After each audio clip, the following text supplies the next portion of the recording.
अब देखिए, मैं बहुत सम्मान करता हूँ आदरणीय लालू जी का, और उन्होंने रह कर अपनी इस भावना को उन्होंने प्रकट किया, उसके लिए मैं उनका बहुत धन्यवाद करता हूँ। मेरे अभिभावक तुल्य हैं वो। पर अभी आज की तारीख में, जैसा मैंने इस बात को कहा कि चुनाव से पहले लोक जनशक्ति पार्टी इस बात का निर्णय लेगी।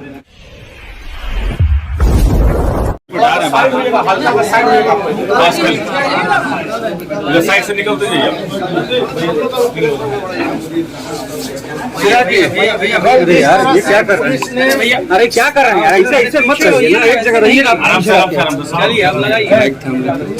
ये बताइए जी चिराग भाई, ये बताइए कि 28 तारीख को स्थापना दिवस है, आप लोगों की क्या कुछ तैयारी है और क्या? देखिए, 28 तारीख को पार्टी का स्थापना दिवस हमारे नेता स्वर्गीय रामविलास पासवान जी की बनाई हुई पार्टी, उनके रहते हुए हमेशा धूमधाम से हम लोग इस स्थापना दिवस को हम लोग मनाते आए हैं।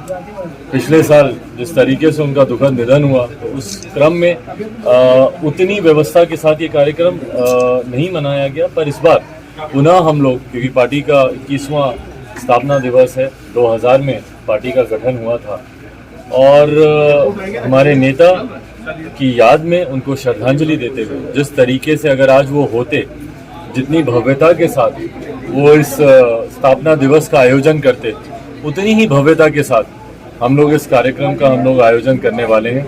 उस दिन आने वाले समय की कई रणनीतियों पर चर्चा होगी। आने वाले समय में लोक जनशक्ति पार्टी रामविलास की क्या भूमिका होगी, क्या रणनीति होगी, किस तरीके से, तमाम उन बातों को लेकर चर्चा होगी।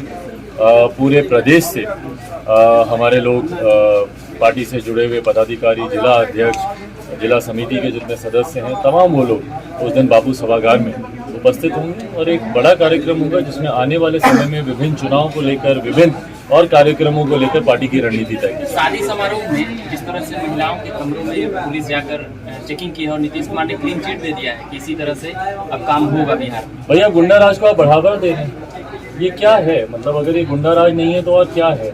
आपने कुछ लोगों को इतनी ताकत दे दी है कि उनको लग रहा है कि भैया वो कहीं पर भी जाएंगे। कल को तो हम सबको अपने घर कमरों को भैया ढंग से बंद करके रखना पड़ेगा, कब कौन घुस आएगा किसी का नहीं पता। इससे बड़ी अराजकता किसी राज्य में नहीं हो सकती। और दुख मुझे इस बात का है कि आप उन लोगों को पकड़ने, खैर मुख्यमंत्री नीतीश कुमार जी की सोच भी है कि जो पिएगा वो मरेगा, जो पिएगा वो फंसेगा। भाई, जो पिला रहे हैं उनको आप नहीं पकड़ रहे हैं, जो पी रहे हैं उनको आप पकड़ रहे हैं, जो बेच रहे हैं उनको आप नहीं पकड़ रहे हैं, जो खरीद रहे हैं उनको आप पकड़ रहे हैं। कैसा आपका कानून है भैया? आप एक्शन पे काम नहीं करेंगे, रिएक्शन पे काम करेंगे। अगर नहीं मिलती शराब तो कोई कैसे पीता? अगर नहीं बिक्री हो रही होगी तो कोई कैसे खरीदेगा? आपने कानून बनाया कि भैया शराब नहीं मिलेगी। आपने कानून ये नहीं बनाया है कि जो पी रहा है ये, आपका कानून था कि शराब यहाँ पर नहीं बिकेगी, शराब नहीं पी जाएगी। तो भैया बिक कैसे रही? आप बताइए तो इस बात को।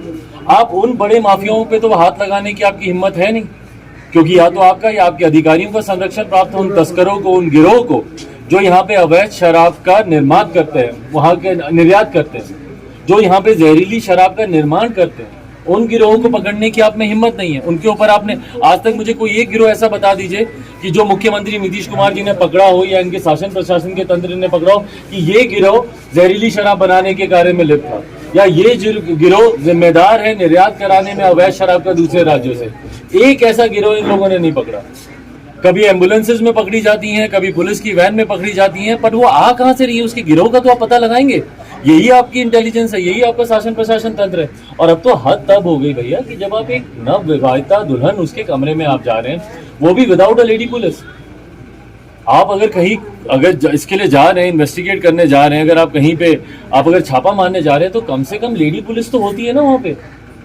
आप बिना उसके आप एक दुल्हन के कमरे में चले गए। इससे बड़ी अराजकता कुछ नहीं। इसकी जितनी निंदा की जाए उतनी कम है। और आने वाले समय में देखिएगा, लोगों के मन में भय पैदा कर रहे हैं। भाई, आपका कानून बिहार वासियों को डराने के लिए है कि अपराधियों को डराने के लिए? इससे तो बिहारियों के मन में खौफ पैदा हो रहा है कि भैया कल को पता नहीं हमारे घर में क्या हो जाएगा, हमारी महिलाओं के साथ क्या हो जाएगा, कहाँ पे इनकी पुलिस घुस आएगी। तो ये बिहारियों के मन में जो खौफ पैदा कर रहे हैं गलत है। आपकी मांग की है लालू प्रसाद यादव ने, आप क्या इस मांग के साथ हैं? देखिए, मैं इसका समर्थन करता हूं कि शराबबंदी लागू होनी चाहिए और कायम रही जानी चाहिए। और खासतौर पर बिहार जैसा प्रदेश जहां पे शिक्षा का इतना अभाव है, लैक ऑफ एजुकेशन में क्या होता है, आप नहीं समझ पाते कि भैया किस चीज के आपके कितने हानिकारक आपके ऊपर असर होने वाले हैं। जो पढ़े लिखे राज्य हैं वो फिर भी हर चीज़ के सही गलत को समझ पाते हैं, बट हम लोग के राज्य में क्योंकि शिक्षा का इतना अभाव है, यहाँ पर एजुकेशन लेवल इतना लो है कि लोग नहीं समझ पाते। तो इसलिए मैं चाहता हूँ और मैं मानता हूँ कि भैया शराबबंदी जिस तरीके से है, क्योंकि यही एक मुख्य कारण बनता है घरेलू हिंसा का। शराब पीकर घर में हम लोग देखते हैं किस तरीके से घरेलू हिंसा होती है, महिला उत्पीड़न होता है। तो मैं कहीं ना कहीं मैं इसका समर्थन करता हूँ। विपक्ष में भी रह के हम लोगों ने समर्थन इस बात का किया था कि भैया शराबबंदी होनी चाहिए और कंटिन्यू होनी चाहिए, बट इसका एग्जीक्यूशन अगर इस तरीके से है तो गलत है। आपकी पार्टी की तरफ से चिराग पासवान को लगातार ऑफर मिल रहा है। नहीं भैया, अभी अब देखिए मैं बहुत सम्मान करता हूँ आदरणीय लालू जी का, और उन्होंने रह रहकर अपनी इस भावना को उन्होंने प्रकट किया, उसके लिए मैं उनका बहुत धन्यवाद करता हूँ। मेरे अभिभावक तुल्य हैं वो। पर अभी आज की तारीख में जैसा मैंने इस बात को कहा कि चुनाव से पहले लोक जनशक्ति पार्टी इस बात का निर्णय लेगी। फिलहाल ये मामला विचाराधीन है संसदीय बोर्ड में। प्रदेश का संसदीय बोर्ड उल्लास पांडे जी जिसके अध्यक्ष हैं, अभी चर्चा चल रही है कि भैया आने वाले समय में जो एमएलसी के चुनाव होने हैं उसमें लोक जनशक्ति पार्टी की क्या भूमिका रहेगी, क्या रणनीति रहेगी, या गठबंधन का क्या स्वरूप रहेगा। एक बार औपचारिक तौर पर यहाँ से डिस्कस हो के मामला केंद्रीय संसदीय बोर्ड में आता है, उसके बाद ही मैं कोई जानकारी। ये मैं पहले भी मैं बोल चुका हूँ कि इस बार गठबंधन के तहत ही हम लोग चुनाव लड़ेंगे। चिराग जी, आपकी पार्टी ने पोस्टर वार भी शुरू कर दिया है नीतीश कुमार के खिलाफ, और एक पोस्टर लगाकर नीतीश कुमार को तानाशाह बताया गया है शराबबंदी के मुद्दे पर। भाई जिस तरीके से गुंडाराज ये लोग कर रहे हैं, ये तानाशाही नहीं है तो और क्या। किसी के भी कमरे में धड़ाधड़ घुस जाना, ये अगर तानाशाही नहीं है तो और क्या भैया। ये लोकतंत्र तो नहीं है। इस तरीके से आप किसी के भी कमरे में और महिलाओं के कमरे में विदाउट लेडी पुलिस आप घुस रहे हैं, ये तो तानाशाही की चरम सीमा है।